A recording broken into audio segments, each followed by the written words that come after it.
I'm Safety Geek, and I wasn't going to make a video about the Portland train stabbing, but I actually live pretty close to where that happened, and in the last week I've seen local newspapers with headlines like, "Do you feel safe riding the Max? The Max is the public train system in Portland." I used to ride the Max every single day to work, and seeing those headlines made me really stop and think about the fact I didn't want this tragedy to potentially alter people's plans or how they go about their daily life. So, if you're not familiar with the incident that happened on June 2nd, there were two girls that were riding the Max. One of them was wearing a hijab. A guy came up and began to harass them and say stuff like, "Go back to your own country." Three gentlemen did intervene on the girls' behalf, and unfortunately the guy who had been harassing the girls had a knife on him, and he stabbed the three men in the neck. Two of them died. They were Rick Best and another man who I'm really terrified of mispronouncing his name, but I know that his friends called him Tally for short. And another man was sent to the hospital with critical injuries but survived, and that was Micah Fletcher. So like I said, I used to live in a place where I was fortunate enough to have the option of riding the Max to work, and I did it every day. There were a number of times I was riding the Max that a situation arose that easily could have resulted in physical violence, but luckily didn't. So I kind of want to talk about those experiences and kind of just some safety recommendations in regards to those. Now, I should be pretty open about this in the beginning. My opinions are largely based off the fact that I'm a tiny female. I'm not intimidating by any stretch of the imagination to most people. So that does influence my view on a lot of things. I also wanted to mention the fact that police, knives, and lawsuits really don't care about how big or strong you are. The number one thing when you're out in public is you just want to be aware of your surroundings. For instance, I know that it's really easy to get caught up in your phone and play Pokemon Go, like the big craze last summer was. I got really into it because I wanted to catch as many Pikachus and Charmanders as I possibly could. But I always try to stay cognizant of what was going on around me, especially after I saw reports of people that got mugged or walked out in front of traffic while they were playing. Whenever I go to a store, I always try to keep track of where the last exit was that I saw. I always think about if something were to happen, like an earthquake, how would I get out of there? To me, that's not me being paranoid, that's just me being realistic that things happen in the world that I'm not going to have much control over, and I want to be proactive and try to get myself out of there so I'm not a victim. I actually know someone personally that was at a mall when an active shooter came in and began to target people. He knew the layout of the mall very well, so he was able to easily get himself out of that situation, but people who had been in close proximity to him when the shooting happened did die. So this is something I always just keep in mind. You never know, like I said, when a tragedy can happen. So anyways, there was one time I was riding the Max and I was with my husband. I think we were going to dinner or something. I saw this girl, young woman, she was like in her early 20s like me. She got on the train and she obviously wasn't familiar with Portland. I could tell she wasn't from the area. And this guy started to harass her. At first he kept saying that he knew her and she kept trying to say that he didn't, and then he began to demand money from her. And I was within earshot. She was able to see me. He had his back to me, so he couldn't see me. I could see how terrified she was, so I waved her down and pointed at the empty seat next to me. Thankfully, she got the hit, and she sat next to me, and I pretended like she was my best friend in the world I hadn't seen in years, and I just desperately wanted to catch up with. The guy followed her over, and after he saw that she was engaged in a conversation with someone else, he got off at the next stop. And I've done this for girls at coffee shops and other public spaces, partially because someone's done this for me before and I appreciated it. And all I can think about when I see something like this happen is I don't want to watch the news tomorrow night and see that person's face on a missing persons report and know that I could have done something to potentially help them be removed from that situation. Another time I was riding the Max home, it was like 3 in the afternoon, and this guy got on behind where these two young teenage girls were sitting. They were like 13 years old, and he started just pacing back and forth and was ranting and raving. I'm pretty sure he was on drugs or having some sort of mental crisis. I kept glancing back to kind of keep track of what he was doing, and I saw these girls and I saw how scared they were.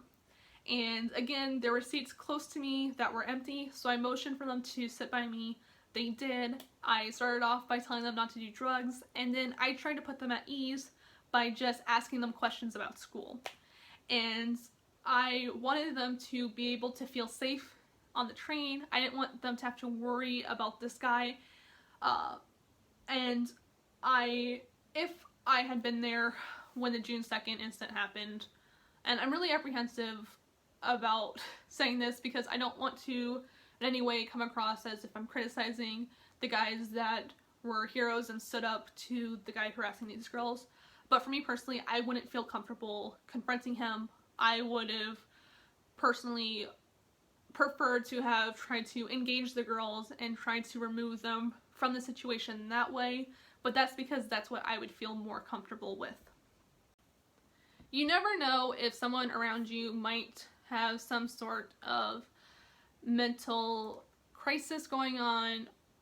They might be on some sort of substance at the time, or possibly they might just want to start a fight. So there was one time I was riding a bus and this woman got on at this stop. I was sitting up close towards the driver. She begins to scream just incoherent things as soon as she gets on the bus. And the bus driver is sitting in his seat. He's not touching her in any way. And she begins to push herself back into the door and scream how he is actively sexually assaulting her and that he is beating her up. I don't know what's happening, so I take out my phone. I'm pretending like I'm texting, but really I'm recording the whole situation. She did begin to threaten to harm both herself and everyone else on the bus.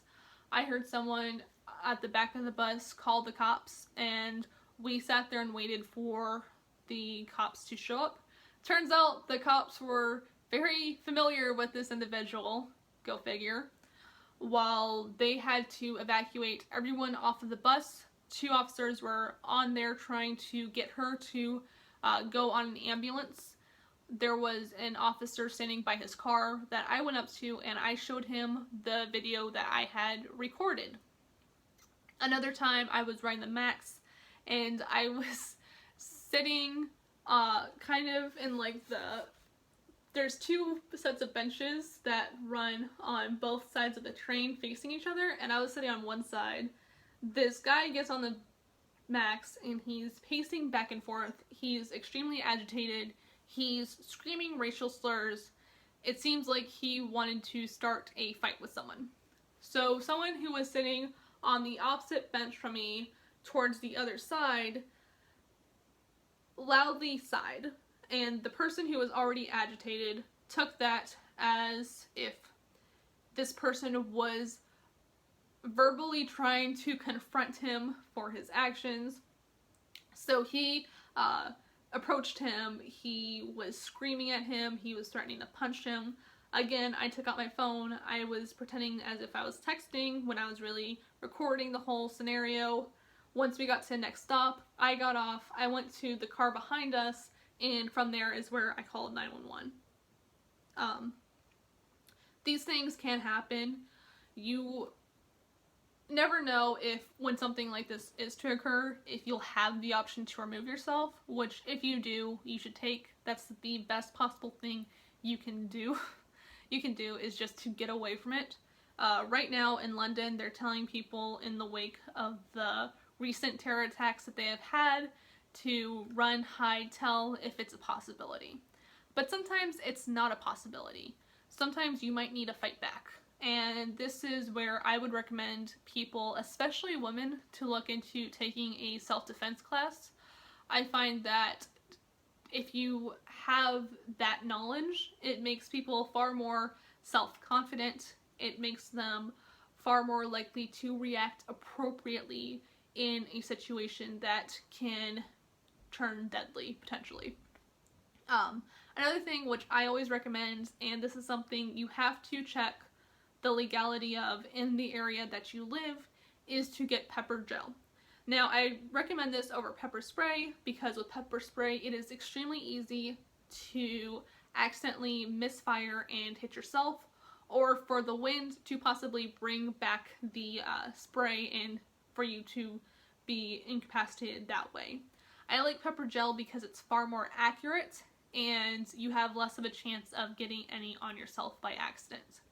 Now, when I used to ride the Max to work, I'll be honest, I was riding very early in the morning, like 5 a.m., but I never really felt unsafe because I had to wear steel-toe boots to work every day, and so I always thought that if anything were to happen, if things get to a point of worst case scenario, I could always kick someone and possibly get away that way.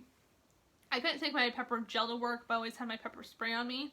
In my experience, I've had to threaten to spray someone with pepper gel or pepper spray 3 separate times when I was out in public by myself, and I was extremely fortunate in that each time that I had to do that, the person left me alone. Now, that probably won't happen every single time, obviously, but like I said, was extremely fortunate in my experience, and the person just left as soon as I brought that out. You never know if someone has some sort of political or religious ideology that they feel compelled to act out on behalf of. I've seen people speculate as to whether the suspect in the June 2nd case was what his beliefs were, who he voted for in 2016, and to be honest, none of that matters to me. I care far more about the victims, the heroes that stood up for those girls, the girls that were being targeted. When I was reviewing the affidavit of the suspect's first court appearance, it actually appears like the girls were actually away from him when the guy stabbed the heroes, and he was engaging with them, he was screaming at them, they were asking him to get off the train when he began to shove Micah Fletcher, the person who was stabbed but survived, and Micah Fletcher responded by pushing him back. And I understand that when someone screams at you or threatens you or shoves you, it's human nature to do the same back to them. But I'm going to link training down in the description from the state of Kentucky about how to de-escalate a situation. And if you can't get away, if you can't defend yourself, or if you feel like the best course of action is to try to de-escalate the situation, this is important, and I feel like it's something that's not talked about enough. And that is when someone is getting agitated and getting more irrational. Trying to talk to them calmly, trying to calm them down, making sure you don't have threatening body language, because if they're in that mindset, they're probably far more receptive to your body language than what you're saying at the time. Reassuring them that they're not under attack or that their beliefs are not under attack. It's the hardest thing in the world to do when you're in this situation, but it could keep it from getting to the point where things get physical or get violent. So these are just my thoughts. Like I said, I'll have resources down in the description if you want to check any of this stuff out. Let me know in the comments if you've ever had any experience with something like this on public transportation. This has been a really hard video to make. I can't even imagine what it's like to be one of the loved ones who lost one of these heroes. I can't imagine what it's like getting that phone call. Portland lost really 2 amazing citizens that will forever be missed. So thanks for watching. Stay safe, and above all, just be kind to other people.